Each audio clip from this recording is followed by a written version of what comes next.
Whatto, it's Dr. Jason Fox here. I've returned from the Abyss. Yes, I've been away on some sojourn in the Abyss for some time, but I come back to you now with the fruits of my quest. I have a masterclass coming up, the character building masterclass. I think you'll like it. This is particularly important in this day and age for 3 reasons. Number 1, I'm finding that folks increasingly are experiencing a sense of incongruence, a feeling that they're stuck in a role or an emotion or in a pattern of life that just doesn't feel who they are. The habits, the behaviors, the kind of what people know you for is kind of outdated. Your sense of who you are has grown, and yet you find yourself trapped in some sort of character or casting of yourself that isn't quite true and apt. Well, this masterclass will help you to navigate through that. I've been practicing kind of fluidity and identity for pretty much a decade now, in the public arena as some sort of public intellectual thought leader person thing, and I'm going to share some of the insights as to how you can navigate that too. Before I tell you the second thing, the location for this masterclass is going to happen in the wondrous, hallowed grounds of the Abbotsford Convent, which you may see just behind me there. The thing I like about this place is this is not going to be the type of masterclass where you sit inside all day and watch PowerPoints. It never is with me, but we are going to be integrating picnics, walks, time by the riverside, and genuine opportunities to inflect, to engage in reflexivity, and to contemplate what may lie ahead.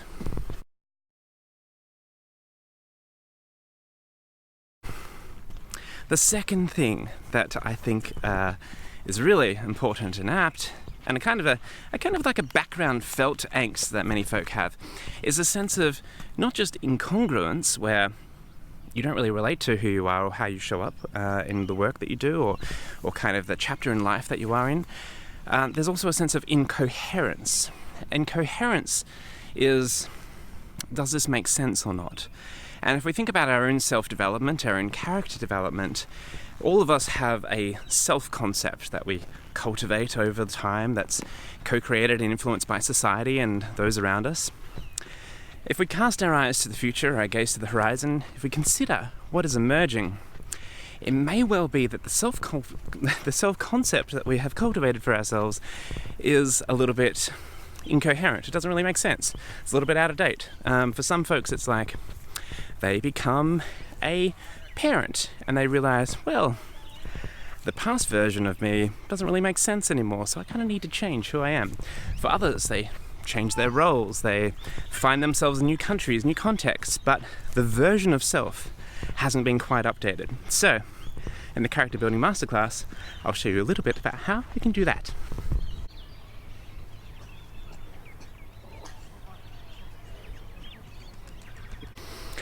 The third angst is the sense of sameness, the sense that I don't know, if you follow all the default advice out there, you end up just becoming one of the sheep, one of the herd, that maybe are optimized, maybe you're doing all the right things to help you build influence, to become sort of influencer and be successful in the conventional sense, but the result is, by following the same formulas as everyone else, you end up doing and sounding exactly the same as everyone else.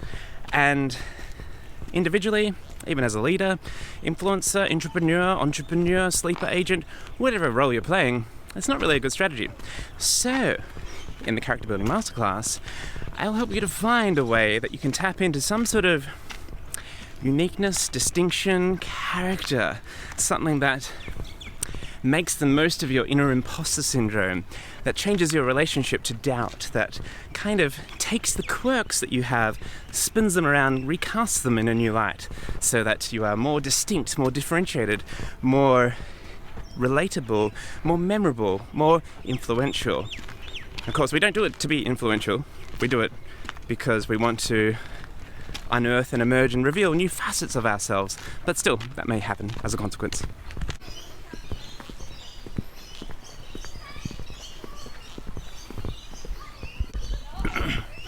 Not that there's anything wrong with building influence, it's just something I've learned it's best to approach surreptitiously.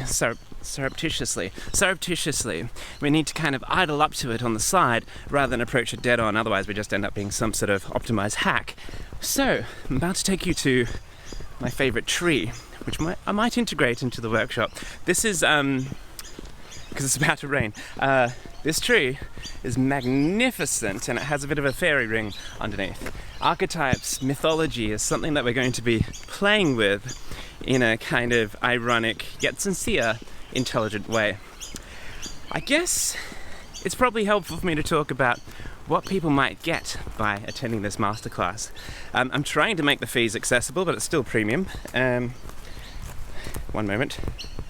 So, here's what will happen.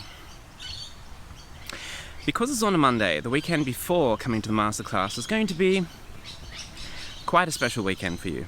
You're going to be asking yourself questions, you're going to be thinking about things that you haven't thought about before, you're going to be asking yourself questions like, what am I pretending to not know? You're going to be noticing the conflict of values that sometimes keep you back or keep you kind of, not able to embark upon the changes that you want to embark. We're going to go deep, introspective, reflective, and then we're going to gather together. And you might come along with a friend or be partnered up with someone equally wondrous and amazing and deep and insightful. And I'm going to be introducing you to a bunch of frameworks that will help you to reconcile or resolve or at least make some sort of peace with, maybe juxtaposing these conflicting values. We're going to then tap into various kind of mythologies and strands and different elements from the arts to help dial in some character. We're then going to blend in some psychology and science around behavior. Specifically, we're going to be surfacing the projects that you might embark upon in the year ahead, the patterns that you want to exhibit, and the principles that you want to maintain to help you make decisions in complex and ambiguous domains. This will all be part of your unfurling complex story. The odd thing is we're taking a non-narrative approach to life by using narrative. This stuff is philosophical, it's deep, it's paradoxical, but and I know it's not for everyone, but it may well be for you. So if you'd like to come along, the details are somewhere near this video. If you have any questions, please get in touch. I really do hope to see you there. Historically, my events have sold out pretty swiftly. This one's an odd one. It's only going to appeal to a certain type of folk that aren't really looking for the quick fixes or easy hacks and kind of want to take the opportunity to go a little bit deeper, to delve a little bit further so that they can unearth the next iteration, so you can unearth the next iteration of you. Thank you for watching this video. Fingers crossed, I'll see you soon. Bye. And to my more skeptical friends, the kind of quietly dissatisfied, the analytical, the ironic, I'm aware how bullshitty this sounds, really. But this is the trouble. We tend to find ourselves locked in these intellectual kind of critiques where we're so clever, and yet we miss out on some of the joys in dabbling with narrative fallacy, of playing with our own imposter syndromes, of kind of participating in this myth-making that is available to us, that influences how people relate to us. So, just know that I know that you know that there's a kind of an irony to this. Irony is very useful as opposed to pure sincerity. Pure sincerity works from one single point of truth, whereas irony does the hat tip to say, yes, I know you know that there is no single point of truth, but there's a sincerity that's available to us, a sincere irony at the juxtaposition of paradox, just as there is informed naivety of future nostalgia and all the other wonderful things we're going to be doing. So, if you have a skeptical bent, I work best with deeply skeptical people that have seen it all before. I think still give this masterclass a bit of a consideration. It may well just shift and reshape and rekindle and open up new possibilities for the year ahead. Hope to see you there. Bye.